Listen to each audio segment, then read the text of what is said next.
ازيكم؟ عاملين ايه؟ ضحكنا كتير، يا ترى نقدر نعيط النهارده؟ يلا بينا نبدأ حلقتنا.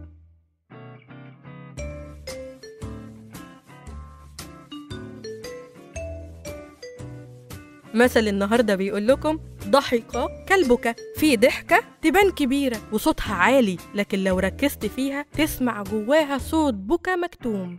النهارده هنتكلم عن مثل بنقوله لما نشوف حد بيضحك بطريقة غريبة، ضحك هستيري يعني مش طبيعي، ضحك يوجع أكتر ما يضحك. المثل هو ضحك كلبك. ضحك شكله ضحك بس جواه دموع.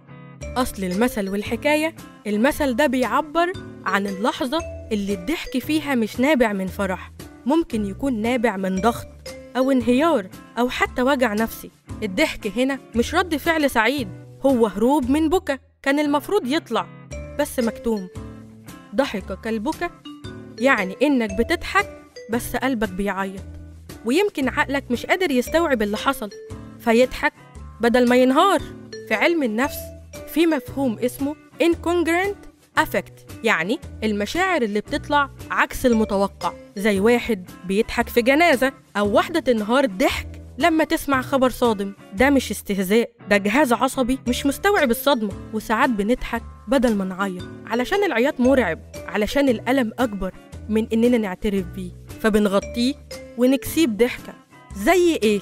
شاب بيسمع كلمة جارحة قدام الناس فيضحك بصوت عالي، بس أول ما يرجع البيت عينه ما بتنشفش. أو واحدة كل ما حد يسألها عاملة إيه تقول تمام والله. بنضحك لكن في الحقيقة هي مش قادرة تنام من كتر التفكير. أو بنت بتعدي بموقف صعب جدا تدخل على أصحابها تضحك، تهزر، تتكلم بصوت عالي عشان محدش يحس إنها مكسورة. أو حتى الناس اللي بتتحول لحبة هزار وسخرية طول الوقت، لكن في الحقيقة هم مش بيمروا بيوم حلو من سنين. الضحك أوقات بيبقى قناع، وأوقات بيكون محاولة تنقذ بيها نفسك من الغرق. لما الضحك يتحول لبكا فعلا، عارف اللحظة اللي بتضحك فيها فجأة وبعدين تلاقي دموعك نزلت؟ دي اللحظة اللي المثل بيحكي عنها. ضحك كالبكا مش هزار، دي لحظة انهيار لابسة وش ضحك. رسالة حلقتنا: لو شفت حد بيضحك أكتر من اللازم اسأله مش انت بتضحك ليه، لكن انت عامل ايه بجد. لو لقيت نفسك بتضحك على حاجة مش مضحكة راجع قلبك، يمكن محتاج تبكي شوية تفضي اللي جواك قبل ما يتكسر فيك أكتر. الضحك مش دايما دليل السعادة، وساعات البكا بيكون أصدق من 1000 ضحكة. ضحكنا بس كان لازم نعرف احنا ضحكنا ليه.